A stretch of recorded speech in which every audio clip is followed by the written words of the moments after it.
Jake Morrison wiped the sweat from his forehead as he finished checking the air filters in Section C. The work was boring but important. Someone had to make sure the life support systems worked properly on Zenith Research Station. Being one of only 3 humans aboard the massive space station meant Jake often got the jobs that other species found difficult. The station floated in orbit around Kepler 442b, a gas giant with swirling purple and green clouds. Through the small window in the corridor, Jake could see the planet's largest moon slowly moving across the starry background. He had been working on the station for 8 months now, and the view still amazed him. Jake packed his tools into his repair kit and started walking toward the next section. His boots made soft sounds on the metal floor.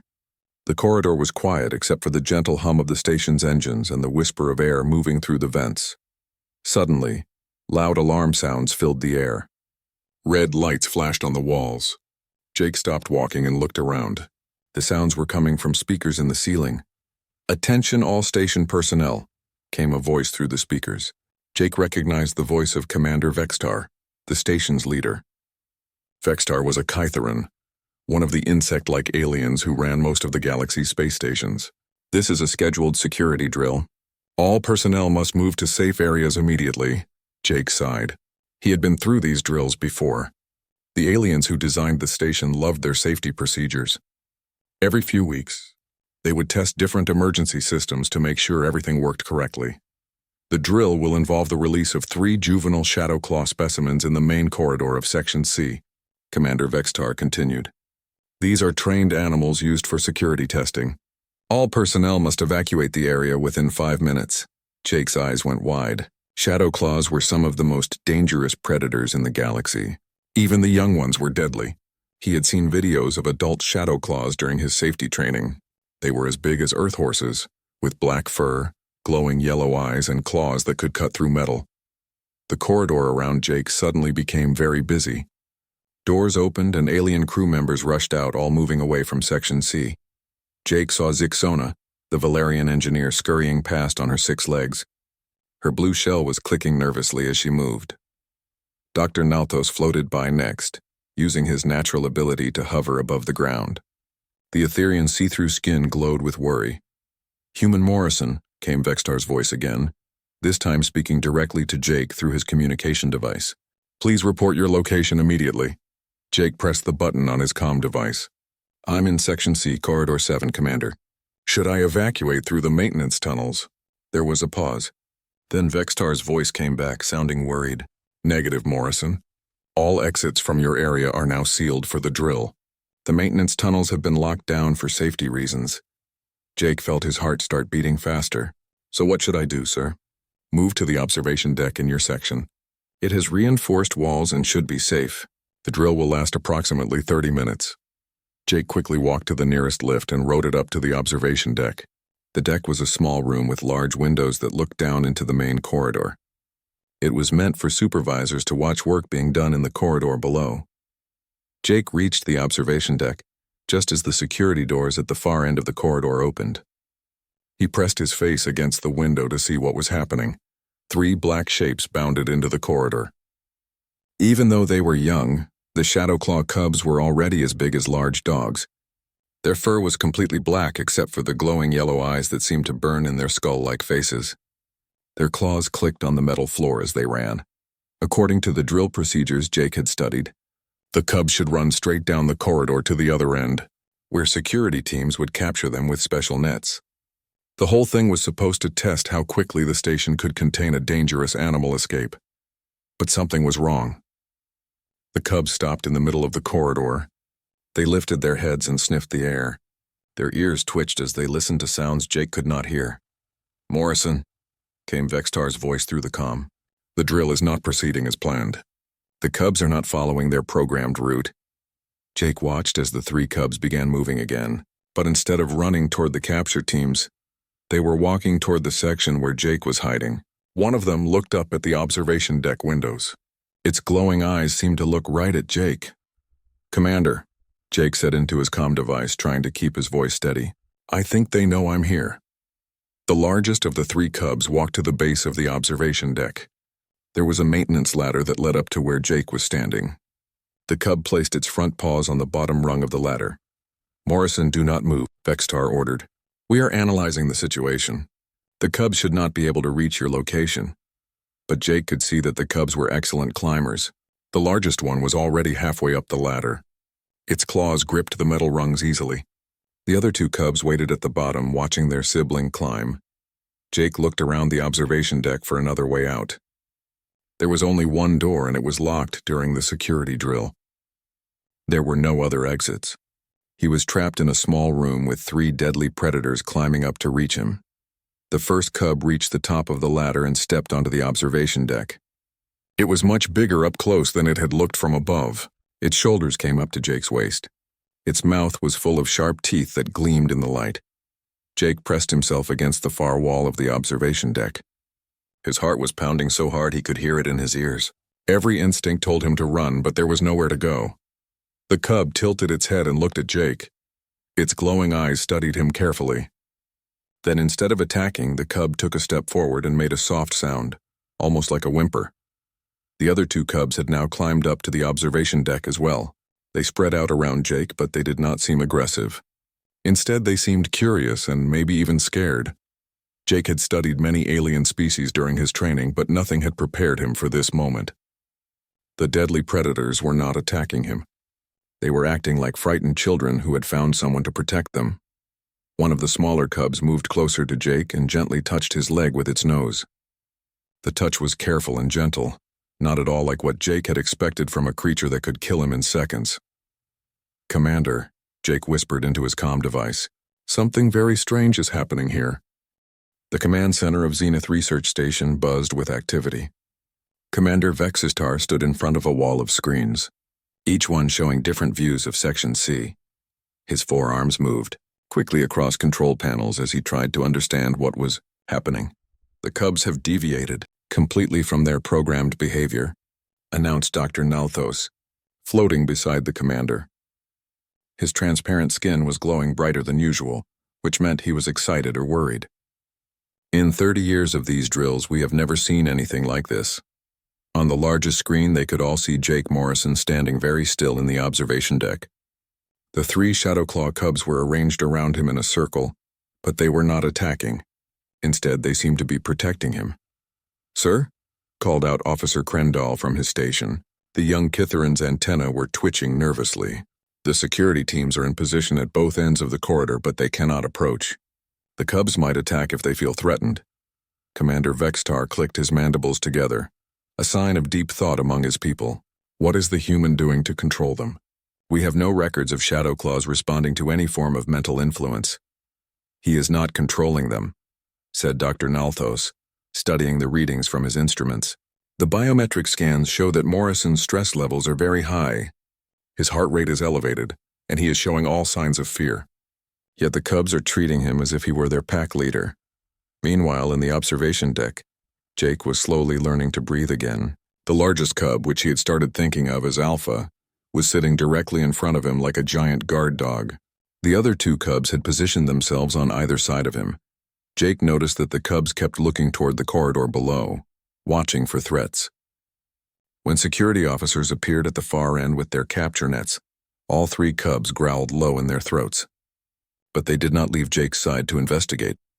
"Morrison," came Commander Vexistar's voice through the comm system, "can you describe what the cubs are doing?" Jake spoke very quietly, trying not to startle the animals around him. "They seem to be guarding me, sir. When your security team showed up, they got protective, but they did not leave to attack them. Are you injured in any way?" "No, sir. They have not hurt me at all." The biggest one actually seems to be trying to comfort me. This was true. Alpha had moved closer to Jake and was now sitting with its side pressed gently against Jake's leg. The warmth of the cub's body was actually helping Jake feel calmer. Dr. Nalthos was frantically checking his computer files. "Commander, I am reading everything we know about Shadowclaw behavior. Young cubs typically stay with their pack until they are 2 years old. These cubs are only 6 months old. They would normally be completely dependent on adult pack members for protection and guidance. But there are no adult Shadowclaws here," Commander Vextar pointed out. "Exactly. The cubs are orphans, separated from their natural pack structure.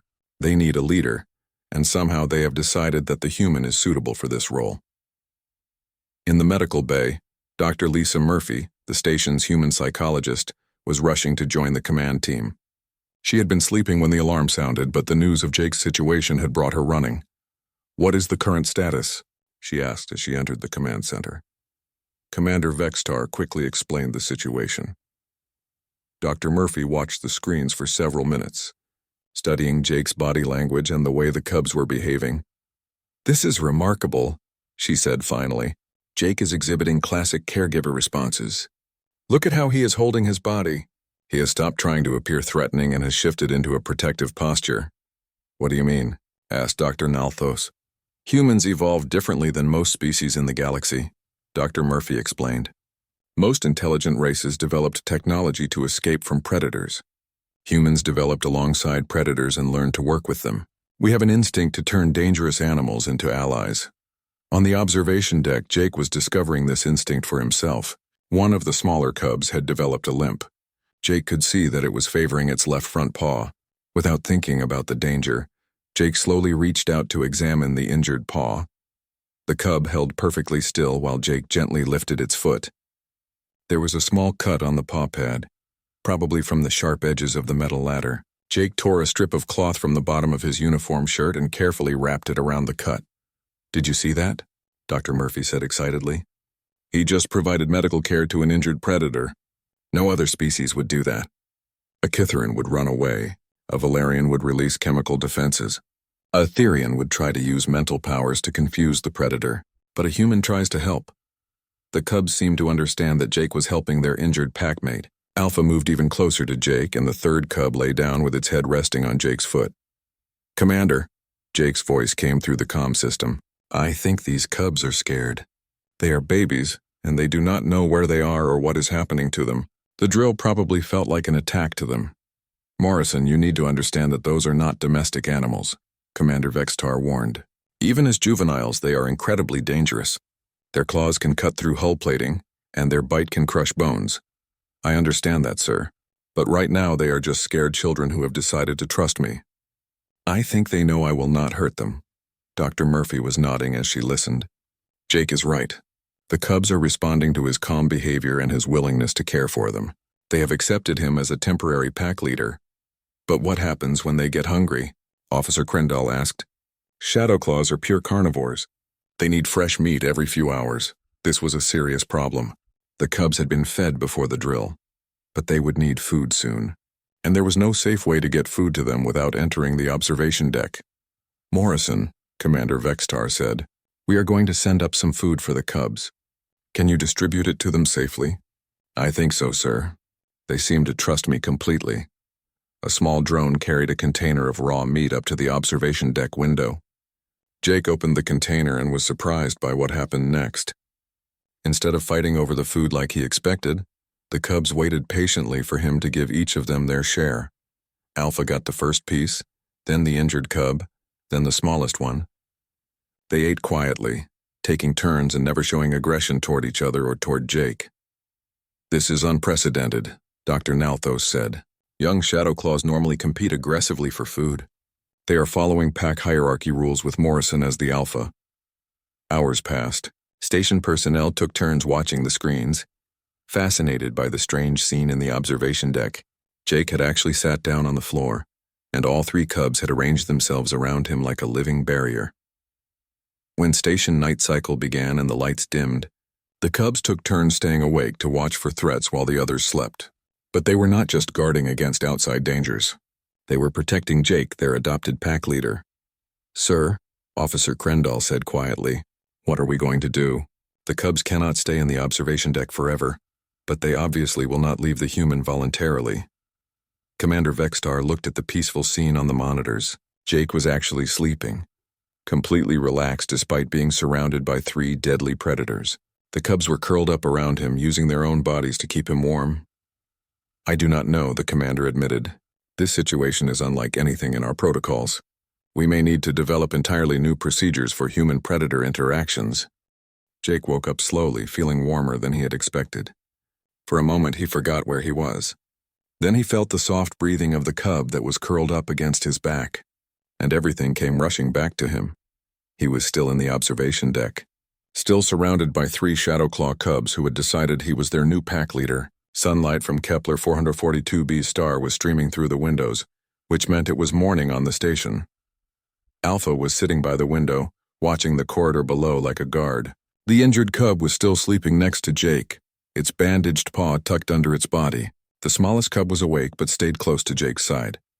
"Morrison," came Commander Vextar's voice through the comm system. "How are you feeling this morning?" Jake stretched carefully, trying not to disturb the sleeping cub. "I am fine, sir.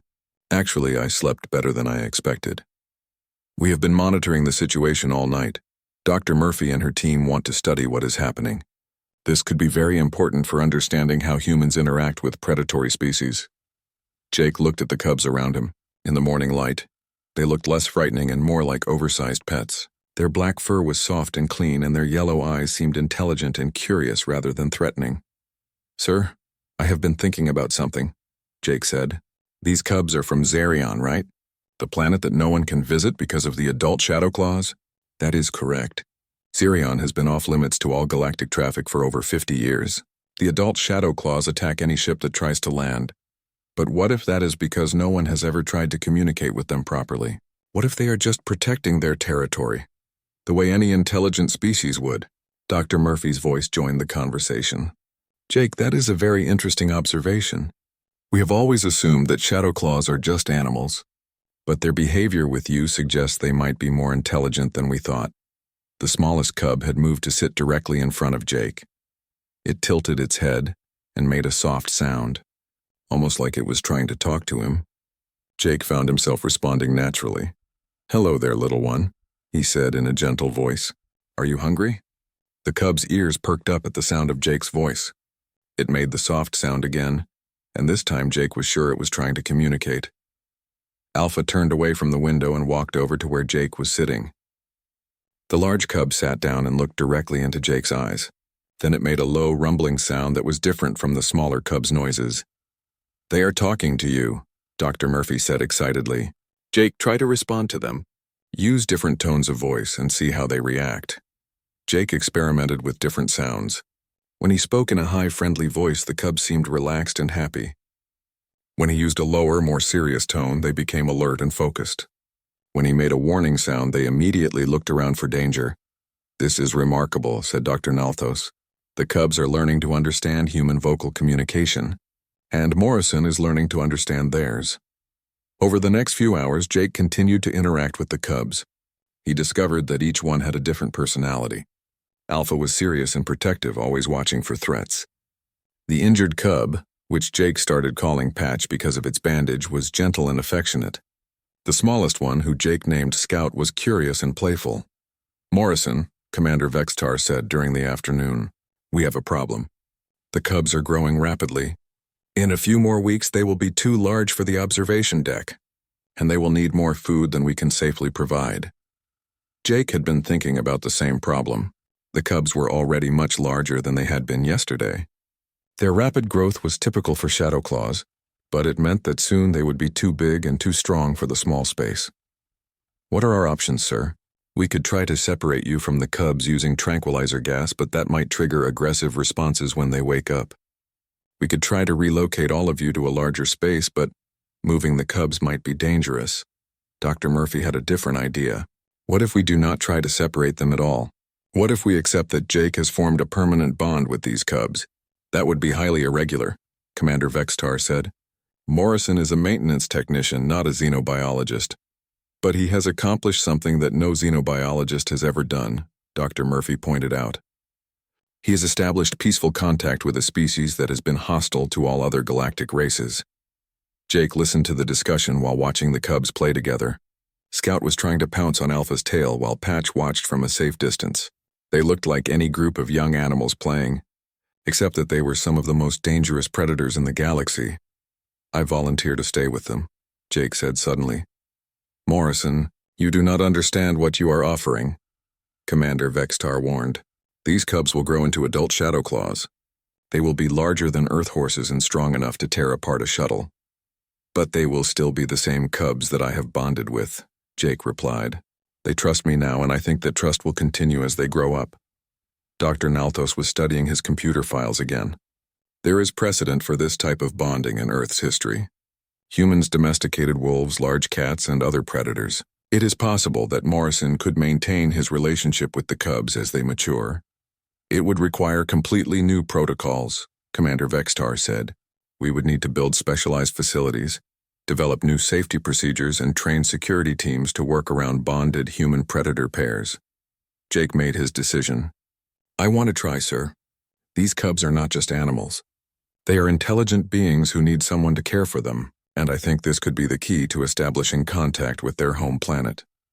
That evening, the station's senior staff held a meeting to discuss the situation. Representatives from multiple species debated the risks and benefits of allowing Jake to remain with the cubs. The Catharans were worried about safety protocols. The Valerians were concerned about liability issues. The Etherians were fascinated by the scientific possibilities. Finally, Commander Vexitar made the decision. We will convert Section C into a specialized habitat for Morrison and the cubs. This will be considered a long-term research project with the goal of eventually establishing contact with the Xerion. Jake felt a mixture of excitement and nervousness when he heard the decision. He was giving up his normal life to become the guardian of 3 alien predators. But when he looked at the cubs sleeping peacefully around him, he knew it was the right choice. Alpha opened one glowing eye and looked at Jake, as if the cub somehow understood that their fate had been decided.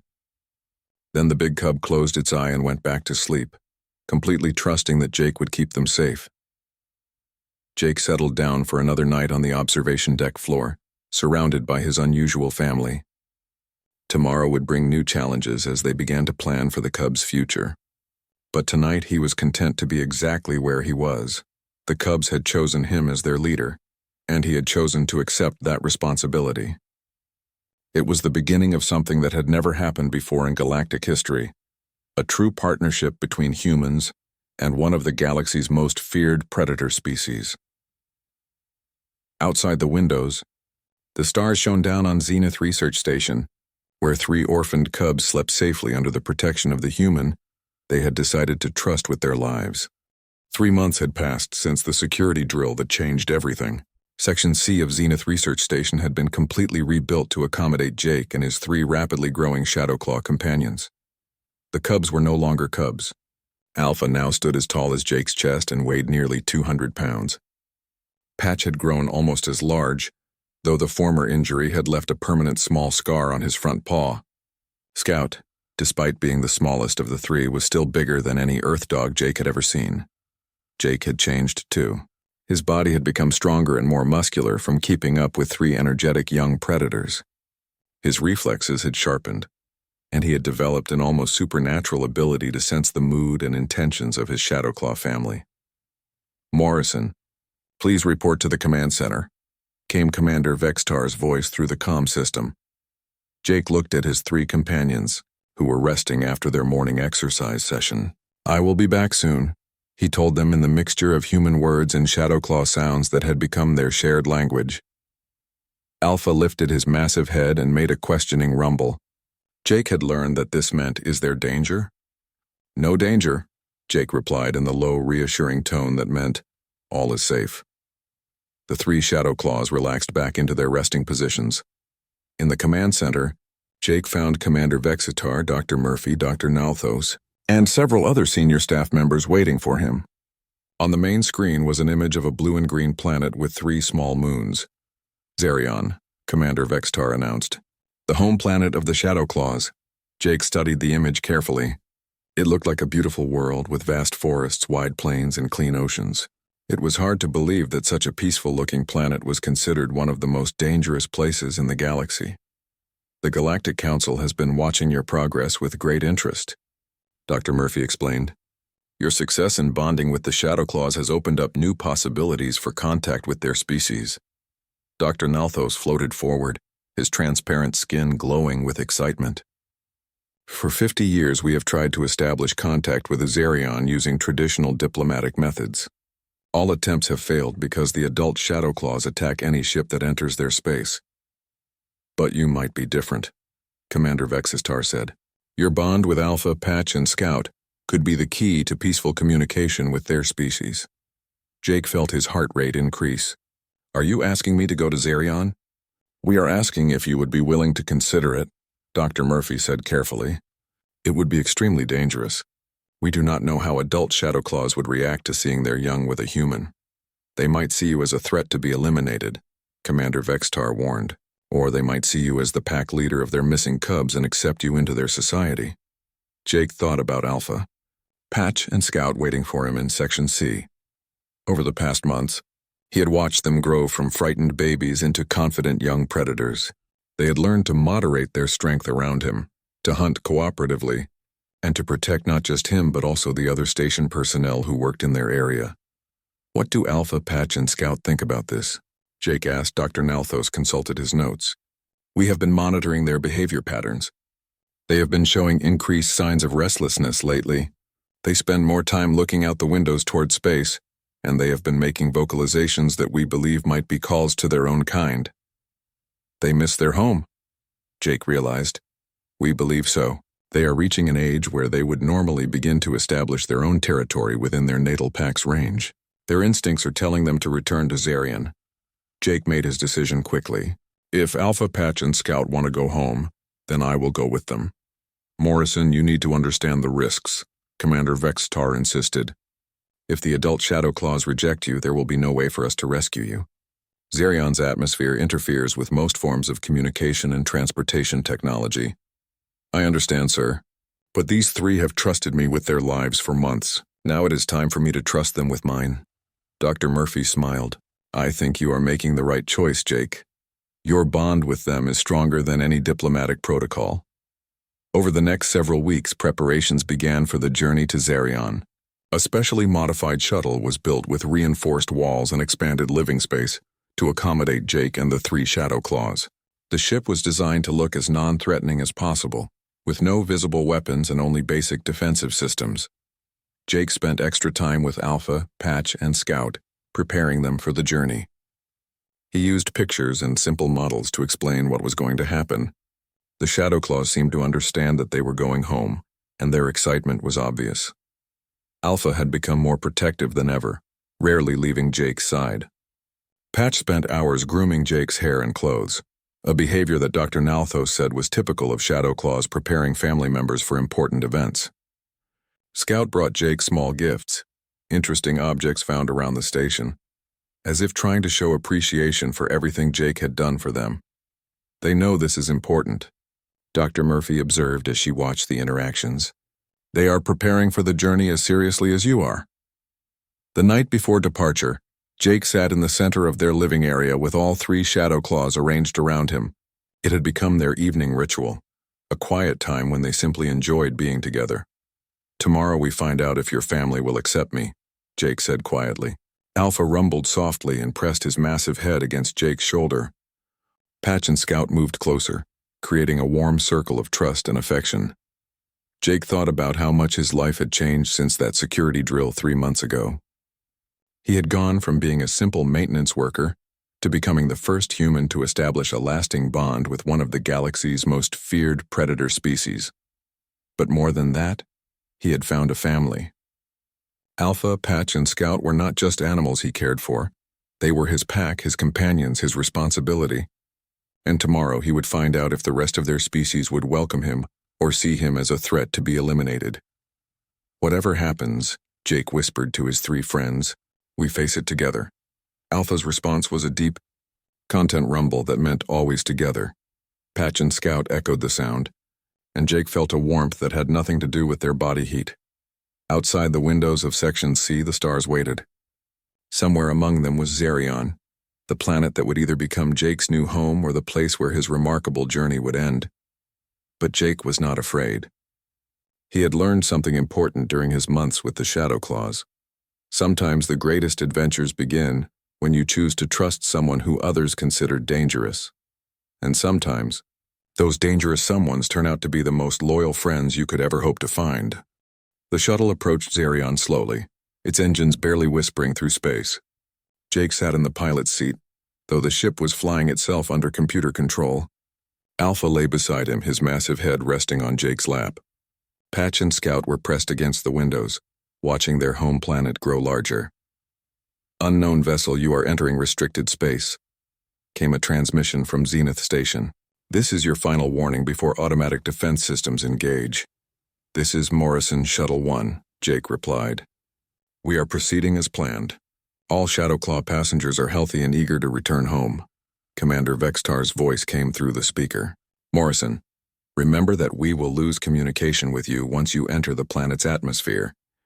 From that point on, you will be completely on your own. Understood, sir. Thank you for everything. Jake switched off the communication system and looked at his three companions. Ready to go home? Alpha lifted his head and made a deep, excited sound. Patch and Scout joined in, creating a harmony of Shadowclaw calls that filled the small shuttle. Jake had never heard them make sounds like this before. They were calls of homecoming, of joy, of anticipation. The shuttle entered Zerion's atmosphere without any problems. The planet's surface was even more beautiful than it had appeared from space. Vast forests stretched in every direction, broken by clear rivers and wide meadows. Mountains rose in the distance, their peaks covered with snow. Jake chose a landing spot near the edge of a large forest, close to what looked like a well-used game trail. If adult Shadowclaws lived in this area, they would find the shuttle quickly. As soon as the shuttle doors opened, Alpha, Patch, and Scout bounded outside. They immediately began sniffing the air, their ears twitching as they listened to sounds Jake could not hear. This was their natural habitat, and they looked completely at home. Alpha suddenly froze, his attention focused on the forest. Patch and Scout moved to flank Jake protectively. A low growling came from the trees, and Jake felt his heart begin to race. 3 adult Shadowclaws emerged from the forest. They were enormous, each one nearly twice the size of Alpha. Their black fur rippled over muscles that could easily tear apart the shuttle. Their glowing yellow eyes fixed on Jake with an intensity that made him feel like prey. But Alpha, Patch, and Scout did not run to their elders. Instead, they formed a protective circle around Jake, facing the adults with confidence and determination. The largest adult Shadowclaw, a female with scars across her muzzle, stepped forward. She was clearly the pack leader. She studied the scene carefully. 3 young Shadowclaws protecting a small human who should have been easy prey. Alpha moved forward slowly, making soft vocalizations that Jake recognized as respectful greetings. The adult female responded with her own sounds, and Jake could hear questions in her tone. For several minutes, Alpha talked with the adult female. Jake could not understand most of the communication, but he caught familiar sounds that he knew meant safe, protector, and family. Patch joined the conversation, limping slightly forward on his scarred paw. He made a series of sounds while touching his old injury, then looking back at Jake. Jake understood. Patch was telling the adults how Jake had helped him when he was hurt. Scout, always the boldest, actually approached the adult female and touched her leg with his nose.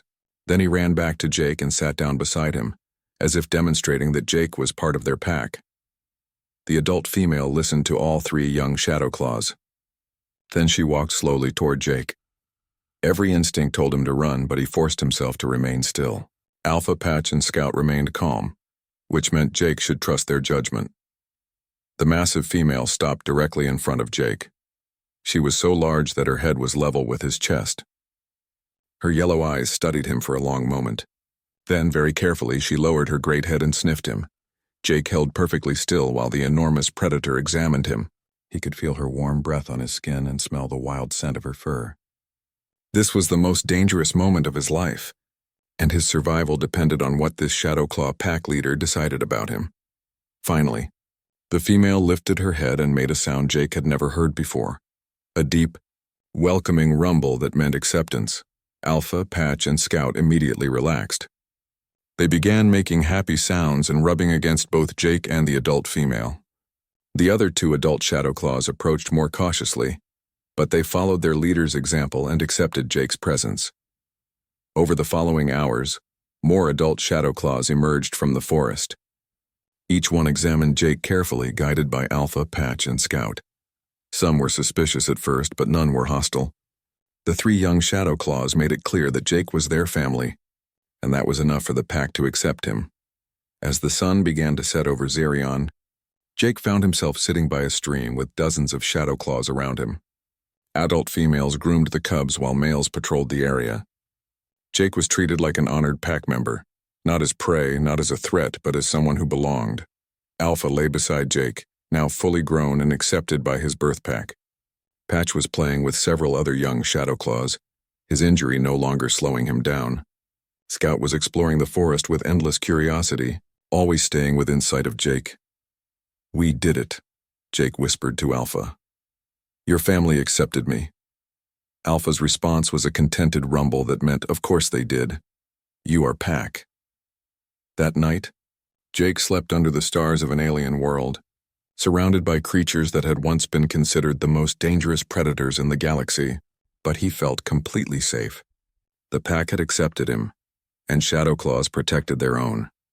In the months that followed, Jake became the first human ambassador to Zerion.